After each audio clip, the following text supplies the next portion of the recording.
ओम श्री वेंकटेशाय नमः।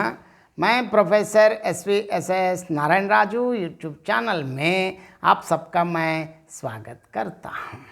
संत श्री गोस्वामी तुलसीदास जी द्वारा विरचित श्री रामचरितमानस के अयोध्या कांड से संबंधित आज मैं और एक पद की व्याख्या करने जा रहा हूँ। अब तक क्या हुआ, राजा दशरथ जी कैकेयी जी को अनेक प्रकार से समझा करके तू मेरा सर्वनाश क्यों कर रही हो कहते हुए राजा पृथ्वी पर गिर पड़े।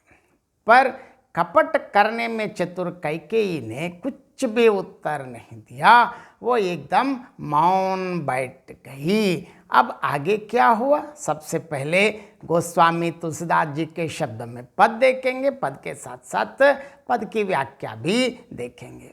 राम राम रट बिकल बुवालू, जन बिन पंक बिहंग बेहालू, हृदय मनाव भोरू जन होई, राम ही जाय कहें जन कोई, उद्धव करहु जन रवि रघुकुल बुर, अवध बिलो की सूल होई हिवर, भूप प्रीति कैकेयी कठिनाई, उभय अवधि विधि रच बनाई, बिलपत नृपहि भयव भिनु सारा, बीना बेनु शंख धुनि द्वारा, पढ़हि भाट गुण गावहि गायक, सुनत नृपहि जनु लागहि सायक, मंगल सकल सोहाहि ना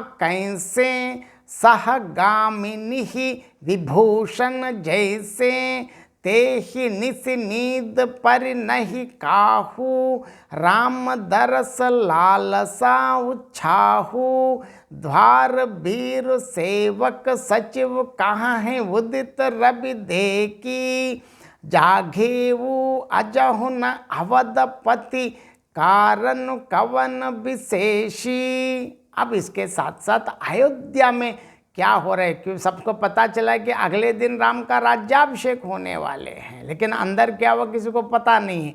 अब क्या हुआ देखेंगे।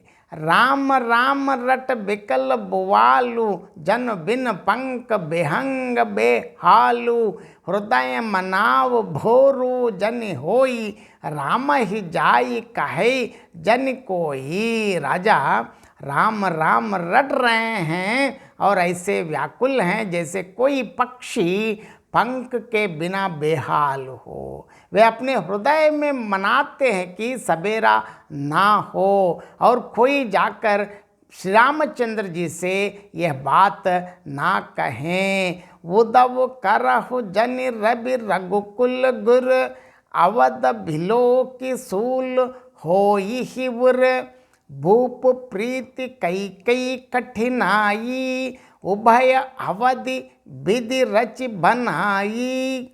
हे रघुकुल के गुरु, मतलब हमारे गुरु के मूल पुरुष, हे सूर्य भगवान, आप अपना उदय ना करें। अयोध्या को बेहाल देखकर आपके हृदय में बड़ी पीड़ा होगी।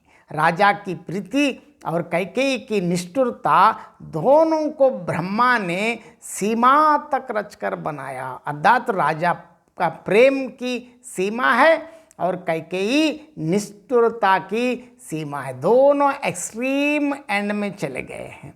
बिलपत नृपहि भयव भिनु सारा, बीना बेनु शंख धुनि द्वारा, पढ़हि भाट गुण गावहि गायक, सुनत नृपहि जनु लागहि सायक।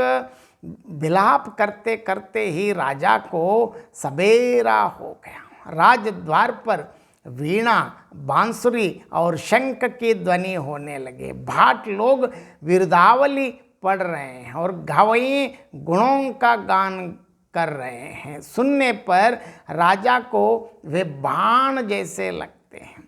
मंगल सकल सोहाहिना कैसे, सहगामिनी विभूषण जैसे, तेहि निस नीद पर नहीं काहू, राम दरस लालसा उछाहू।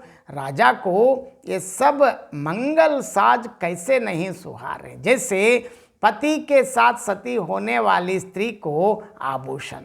श्री रामचंद्र जी के दर्शन की लालसा और उत्साह के कारण उस रात्रि में किसी को भी नींद नहीं आई है, क्योंकि अब अयोध्या की क्या स्थिति है देखेंगे।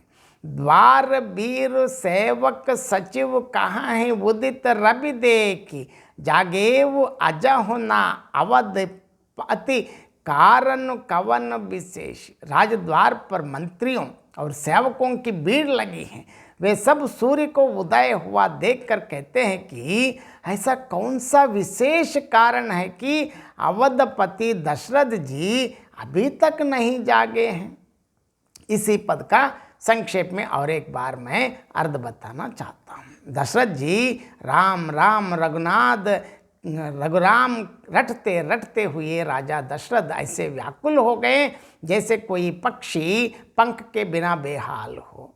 वे अपने हृदय में मनाने लगे कि सवेरा ना हो और कोई रामचंद्र जी से जाकर यह बात कह ना दें।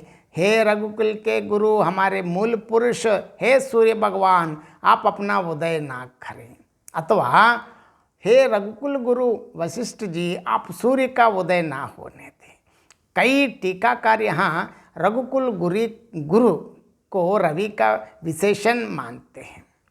अयोध्या को देखकर हृदय में अपार वेदना होगी। राजा की प्रीति और कैकेयी की कठोरता दोनों को ब्रह्मा ने सीमा तक रचकर बनाया, मतलब दो अलग अलग एक्सट्रीम एंड तक बनाए हैं। अब राजा विलाप करते करते सवेरा हो गया। अब राजद्वार पर की क्या स्थिति है देखेंगे। वहाँ वीणा, बांसुरी और शंख की ध्वनि गूंज उठी। भाट लोग विरदावली पढ़ने लगे और गायक गुणगान करने लगे, परंतु सुनने पर वे राजा को बाण जैसे लगते हैं। जिस तरह पति के साथ सती होने वाली स्त्री को आभूषण नहीं सुहाते, उसी तरह राजा दशरथ को मंगल के वे सभी साज नहीं सुहारे, मतलब सुख या संतोष नहीं दे रहे हैं। श्री रामचंद्र जी के दर्शन की लालसा और उत्साह के कारण उस रात लगभग अयोध्या में किसी को भी नींद नहीं आई है। द्वार भीर सेवक सचिव कहाँ है उदित रवि देखी, जागे वो अजहु न अवधपति कारण कवन विशेषी। राजद्वार पर भीड़ लग गई हैं। सेवक और मंत्री सूर्य को उदय हुआ देखकर कहने लगे कि ऐसा आज कौन सा विशेष कारण है कि अवधपति अर्थात इस अवध के अयोध्या के राजा दशरथ जी अभी तक नहीं जागे। बहुत बहुत धन्यवाद। जय श्रीमन नारायण।